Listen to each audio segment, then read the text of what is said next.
Saluée par la quasi-totalité des Gabonais, la mesure présidentielle de nationaliser certains secteurs d'activité vient à point nommé pour booster le moral de certains compatriotes qui avaient déjà compris l'importance du secteur informel en s'y lançant depuis plusieurs années.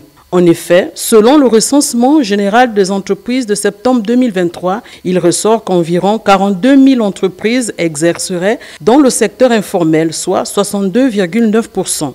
Un pourcentage qui prouve qu'au Gabon, le secteur informel joue un rôle important dans l'économie nationale. Dans ce secteur, nombreux sont ceux de nos compatriotes qui, malgré la conjoncture et les difficultés quotidiennes, réussissent tout de même à tirer leur épingle du jeu. Cas de ce jeune compatriote propriétaire de prêt-à-porter depuis 2019. Pour nous, les Gabonais, on a toujours eu cette mentalité de compter sur le gouvernement. Ne vous attendez pas à ce que le gouvernement donne la place à tout le monde. Parce que si nous tous on va chercher à travailler dans le gouvernement, qui va donner la nourriture à l'autre? Qui va donner le vêtement à l'autre? Qui va donner à boire à l'autre? Non.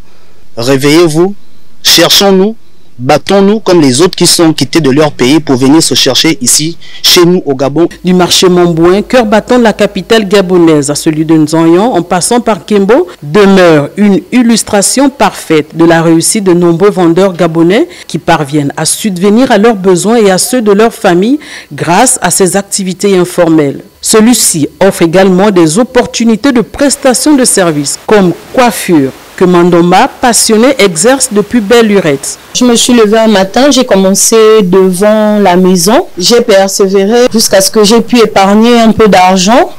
Et aujourd'hui, j'ai décidé de prendre un box pour essayer d'élargir ma vision. Ça me permet aussi d'éviter d'être assez vulnérable face à quelqu'un parce que j'attends quelque chose de lui. Le secteur informel demande que celui qui s'y exerce fasse preuve d'adaptabilité, de créativité et de réactivité, des qualités indispensables qui permettent à ceux qui y exercent de tenir malgré les hauts et les bas. Pour ceux qui doutent, même avec l'eau glacée, l'eau à la maison, tu attaches, tu mets à la tête, tu vas en trouver ta vie. La vie n'est pas seulement faite pour le bureau. Mais nous, plus bas, vous allez trouver que nous, les commerçants, on roule dans les voitures.